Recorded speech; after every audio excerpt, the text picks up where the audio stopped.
Okay, hello, hello, hello. This is Sarah from Artisan Indie.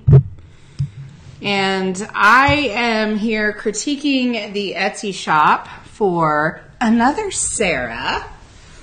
And her shop on Etsy is fairylandjewelry.com. Now, I normally record these critiques and record them separate and then upload them to YouTube. But because I am trying a new software, it's allowing me to stream this live on YouTube, which is super cool.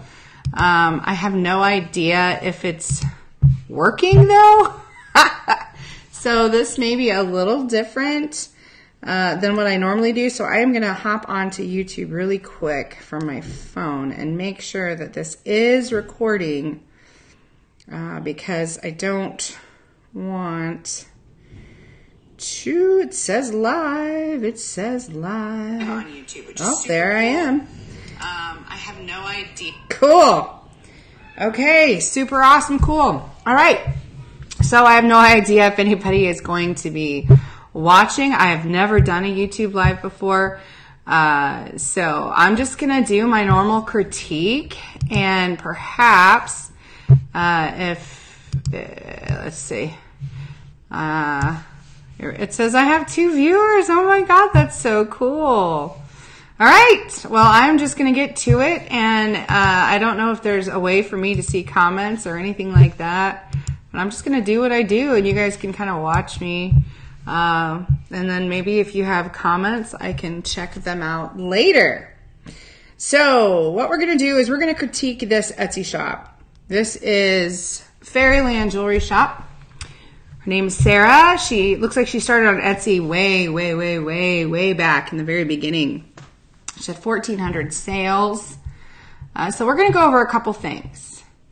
In Flourish, what I like to teach my group and with my clients is really there's 5 main areas that you need to work on to have a successful business. Selling online. And it's specifically, I mean, the things that we go over is for all online businesses, but we like to work with handmade businesses specifically because they don't tend to have the support that the regular small businesses would have. So the first thing that we like to talk about really is target market and target audience. So who would be the target market or the target audience for Sarah, for this shop, right? Then we move on to branding. Is she branded to that target audience? Is she attracting in the type of people that would buy what she has to make? And you might say, well, you know, she makes jewelry and everybody wears jewelry, but everybody doesn't wear jewelry, right? So not only do you want the people that wear jewelry, but you want the people that wear her style of jewelry to come into play. So right now, in her Etsy shop, what she's missing is this great opportunity to display her brand right here in this big banner. Okay, so this is where she should have the name of her shop. She should have a tagline that describes what she sells, why she sells it even. It should make an impression. It should create an emotion in the person that's in her shop. Right now, it looks like it's just kind of a cut-off picture of her item. So this needs to be changed right away. You have to think this is a lot of real estate when it comes to online business. I mean, it's before the fold. It takes up almost half of this web page. So she definitely needs to get her branding put up there in the banner. Think of it, and those of you that have seen my shop critiques before, you know kind of my spiel. You kind of know what I look for and why I look for it. You want to think of your banner, and this is a banner, your cover photo, banner, whatever you want to call it.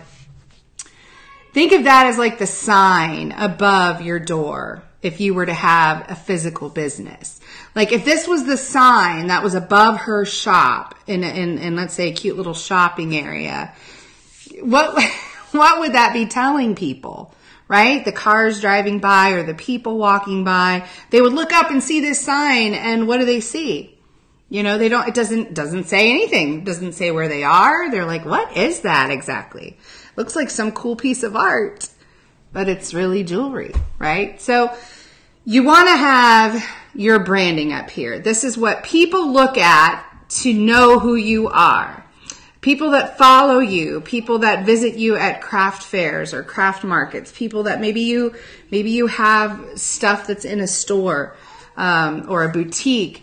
Maybe you pass out business cards. You want to have consistent branding. So this is your logo, your fonts, your images, whatever it is that you use to describe your business. That's what you want to be consistent with. You want to have the same imagery here on Etsy that you do on Facebook, that you do on your website, that you do on Amazon, wherever it is that your business is represented. Okay. All right. So I do like this here. I think Fairyland jewelry. I think these are nice font choices. I think they accent each other very well. I really like looks like ivy or ferns around the name. It definitely gives a kind of feeling of a fairyland. The actual name Fairyland jewelry, I think, is also a great choice with the style of jewelry that Sarah makes. When I see these types of pieces, it definitely does give me that kind of whimsical, magical feeling, which is the feeling one would get when they're looking at fairies or similar. Let's see here. Okay, here is this tagline right here. It says wire-wrapped jewelry inspired by nature and fantasy, which is wonderful. That is definitely the feeling I get from this jewelry.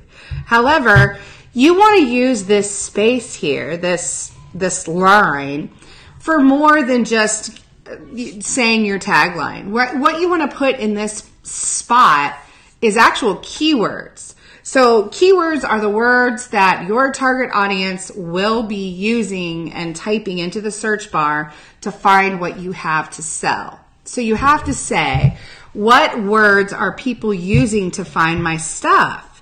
And whatever those words are, you want to put them into this spot right here. Okay, so your banner will have your name and your business tagline, but in this line right here, you want to put keywords, all right? Because this line is optimized when you do that. And then you're attracting the search engines like Google and Etsy to pull up your shop when people are looking for those specific words. Shop owner, she has her name here and a photo here. This is great. You want to have a nice close-up of your face to welcome people into your shop. Because you're a handmade business, you want to make yourself part of the brand. It isn't just about Fairyland Jewelry Shop. It's about the maker behind it. You know, I can buy jewelry anywhere. I can buy rings and necklaces and pendants anywhere, especially wire wrapped, right? Why am I buying from you? What makes you so special? What makes your pieces so special? You have to tell me that. That's how you're going to build up a brand, build up a following, and build up a clientele. All right. Here's your featured items.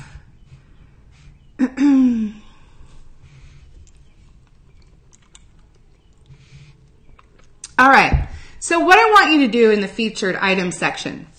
Now, I don't know how seasonal your products would be, but you want to have whatever is seasonally appropriate in this section or holiday appropriate. So what do we have? Where are we at right now? It's June 27th, so we're just getting into summer, getting summer going. We have 4th of July next week. We'll have back to school in 4 to 6 weeks, depending on where you are in the country. What else do we got? Family reunions, weddings, right? It's wedding season. Weddings are big in June, July, and August. It's like the peak season for weddings. So does your jewelry, is it something that you would think would be used at a wedding? What about a whimsical wedding or a garden wedding? An alternative wedding, a metaphysical wedding. So you got to think about, hey, do any of my pieces and the pieces that I make, can they be used as weddings? Could I then keyword some of my pieces for bridesmaid jewelry, bride jewelry, If so, and if you do that, if you think that, and you should know, you've been in business since it looks like, at least on Etsy, 2006, you should know if you have people requesting jewelry for those types of events. If so, you'd want to put that up here in your featured section, and you would want to title it Bridesmaid Jewelry or something similar. If you don't have anything specific to the season, then you could put whatever you want up there, obviously. But I think that some of your pieces could definitely be keyworded for the season or the holiday. That would be appropriate. And then you switch them out about every 2 months-ish. So then like fall, autumn comes in, then maybe you want to put up your fall and autumn colored items, right? Maybe this copper with these leaves on it. That would be nice. Christmas time, you want to have holiday giftable type things up there. So just make sure that those kind of get switched out. Also, I noticed that you're using the whole price points. You got $56 in whole pricing here. And free shipping, which I think free shipping is awesome. That's always a really big attractor to get people to buy from you.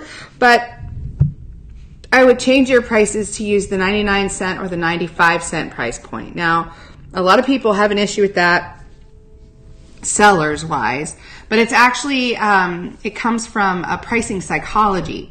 So there are people that will buy more products if an item is priced a certain way, and it has nothing really to do with what's cheaper or what's more expensive.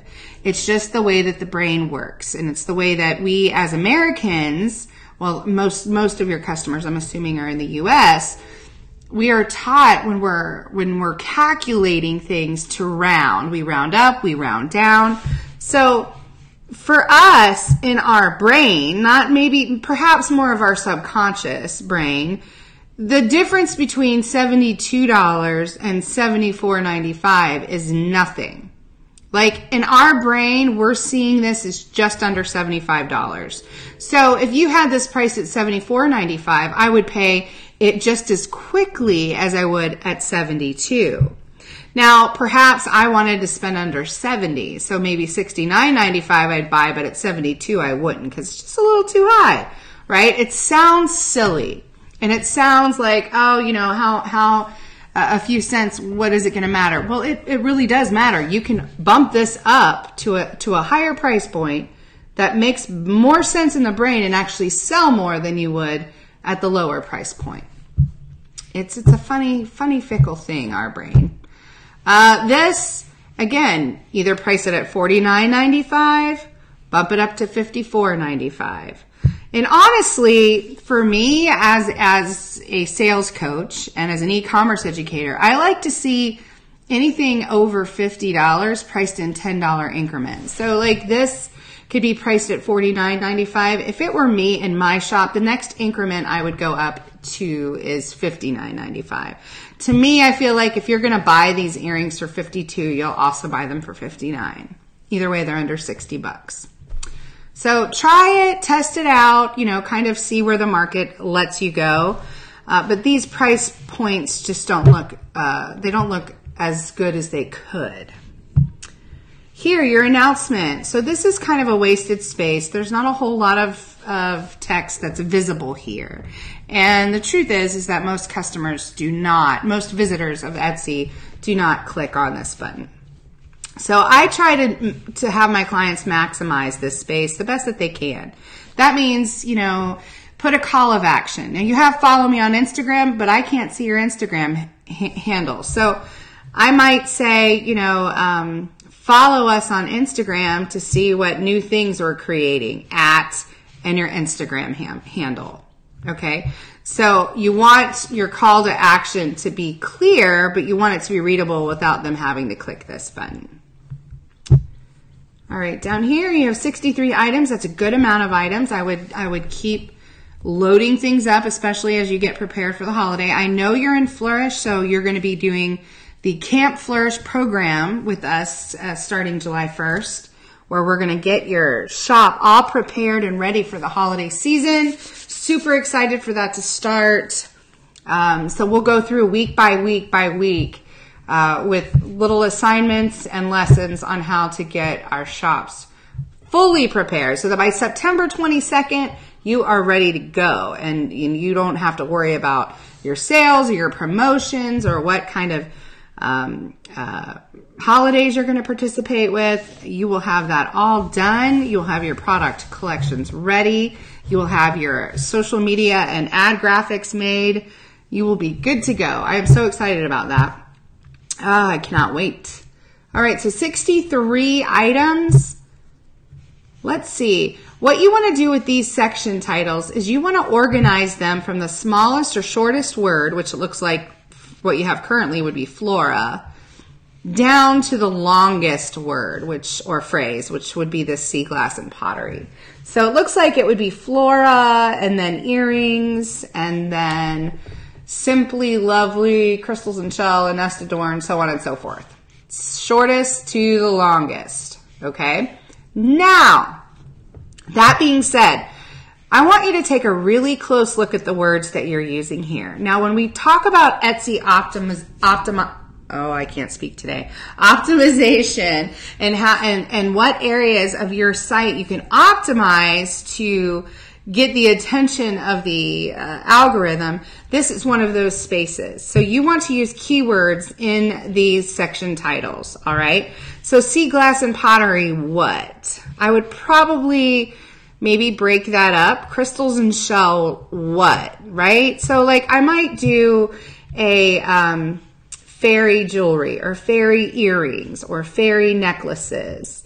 Or even if you want to be more broad, whimsical or mystical. And then maybe seashell jewelry or seashell earrings or pendants, or, be a little more specific with your keywords. Now you have lots of spaces that you can use. So if you have to split them up, you should have room for that. Let's go down to, all right, we're going to go down to your About section.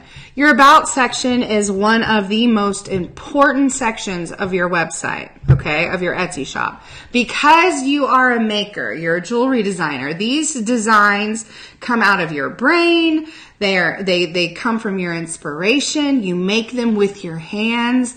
That has value, a lot of value. So you want to showcase that here in the pictures. You want to show your hands actually holding the tools and twisting the metal. You want to show your workspace, the tools that you use, the materials that you use. That's all going to add value. Remember, I can buy jewelry anywhere. Anywhere now you can buy jewelry. I want to know the story. I want to know about you. What got you into doing what you're doing? What inspires you? Then that piece of jewelry that I'm buying from you has a story. It has a background. It has more value. It has more meaning to it. And it's good because not only does that mean you can charge a little bit more, right? Because now people value your pieces more, but it's something that I'm going to take home and I'm going to take care of a little extra careful, a little more better than I would if I was getting it from Target. Right? It's super important. So it looks like you have like a decent amount of text here, but I want to see it in pictures. You also could put a video here, and this is where you could look directly into the camera and tell a story, tell them your story. Or you can make maybe one of those videos where it fast forwards through your process. Either way, anything that you add here is going to add value to your products, and it's going to make people want to buy not just one, but maybe multiple pieces from you. I like that you have your website here. Way to go. Virtual high five. You got Facebook, Instagram. You might want to put Pinterest if you have a Pinterest. If you don't, that's okay. Yeah, so this should be $89.99. This should be $69.99. Or I probably would use, I might use 95. So it might be like $69.95, $89.95, $69.95. It's going to look so much better once you get those prices like that in your shop. So, I mean, this looks like sea glass. Like most of the stuff that you're using is sea glass. Very pretty, very seasonally appropriate. This is beautiful. Look at this opalite. Wow. Let's talk about your pictures for a minute, okay? Now listen, don't get upset. your pictures are not terrible. They're not horrible. They are light. They have a light background. It's not horribly distracting. You're getting some good light coming off the metal. But they're not amazing. Okay. So I want you to have amazing photos. I mean, you know, that's what we push for in Flourish. You have to have, the competition is vast. Like, you have so much competition. And to me, competition should never matter. I mean, as long as you're better, you have better branding, you have better copy, you have better photos, you have better price. And I don't mean cheaper, I mean better. You know, you do better marketing on social media. It shouldn't matter if there's a billion people out there doing what you do, if yours is the best, right? But because there is that competition out there, you have to bring your A game. Like, there's no, you know, kind of shortcutting things. Like, you have to be better than everybody else. So I would go back to the drawing board with your pictures.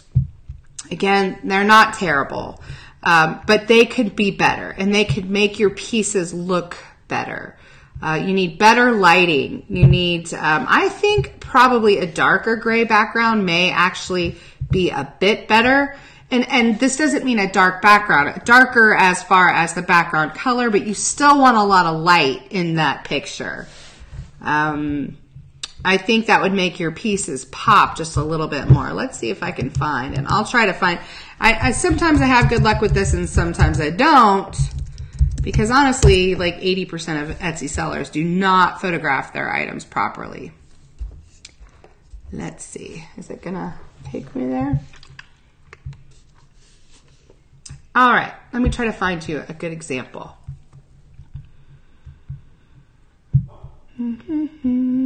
So this is nice, and this is a light background, but they got a lot of light in here, and they're blurring out the backs. This isn't a bad picture.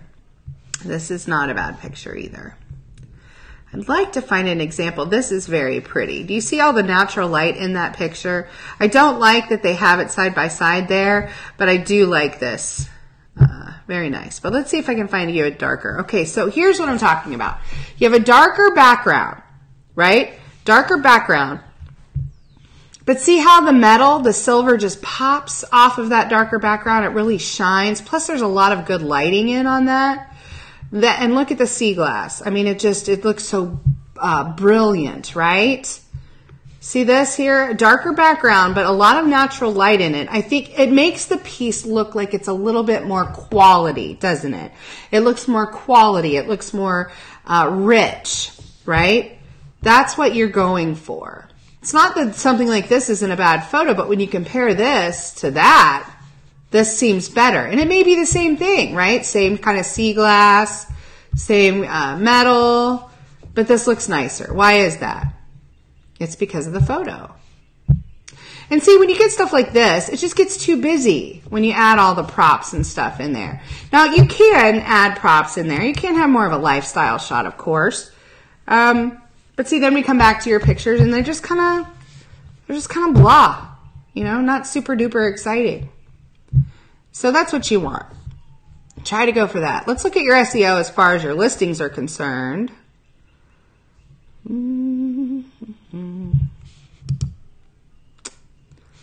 Okay. Opalite earrings, crescent moon earrings, crescent earrings, rose gold wrapped earrings, hand wrapped earrings, gift for fairy lover. Wow. You know, I think that's perfect. I mean, that sounds really good. Let me check your words up here on the search bar. Opalite earrings, crescent moon earrings. There they are. Rose gold wrapped earrings. Nope, that one's not there. Hand wrapped. Okay, that's there. Gift for fairy lover. That is not there. How about a whimsical gift?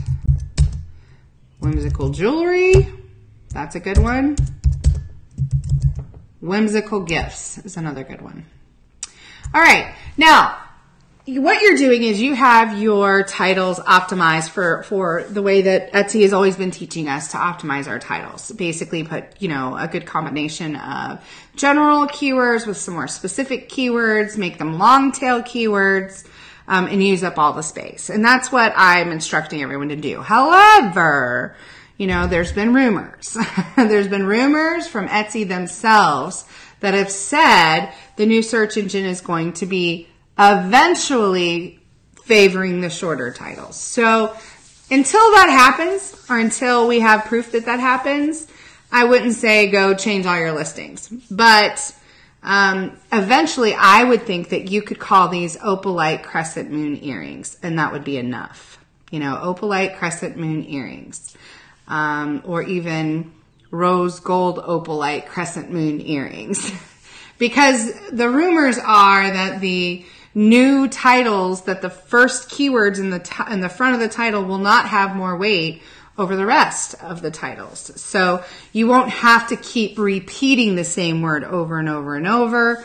It's something you can kind of use as a nice, short, succinct title. So just keep that kind of in the back of your mind. Know that that is something that the algorithm is going to be working towards. So you may want to take a listing or two and try it out that way and see kind of what results you get with it. That could be super helpful. Your copy looks really good. You're interlinking. Now see how you're interlinking. This is called interlinking when you put a link within your copy. You see how you have it here and it's going back to your main shop. If I'm in an earring listing, it's quite possible that I'll want to look at other earring listings. Just know that you can interlink. Instead of just back to your general shop, you could actually interlink me to the actual section where you sell your earrings. So if I wanted to continue to look at other earrings, I don't have to go back to your shop and then click on earrings. You could link me right to it from that place. You want to make sure you're adding some keywords into your copy, which it looks like you are. Nice keywords. Good, beautiful words. All right. So that's about it. Honestly, I think if, your number one thing to work on is your branding. You need to get your branding up there, up in the banner. Okay. You have to get that done. You want to add keywords to this line. Reorganize your titles over here. Make sure you're using nice, clean keywords. You'll want to slowly start to improve your photography. I'm sure it's something that is, photography is always a work in progress. Maybe get some modeled shots in there as well. Perhaps since you're in Flourish, connect with our product photographers. Maybe connect with Brandy Inman. Find out, hey, when is Brandy going to have her next styled shoot? Maybe she'll have a fairies in the garden themed shoot or something like that. And that's where she hires models and props and all that stuff. But because that, just one good picture that's themed towards something your target audience would just love will bring you back thousands of dollars in return. All right. So I hope that helps, Sarah. If you have any questions at all, please let me know. I'm always here and happy to help. You can message me on Facebook within the Flourish group, or you can send me an email at hello@artisanindie.com. If you're watching this and you're not in Flourish and you do make something and you'd like to sell it online, please join us in our Flourish community. You can find out more information at www.flourish@artisanindie.com. So thank you guys so much. Have a wonderful day, and I'll see you next time. Bye.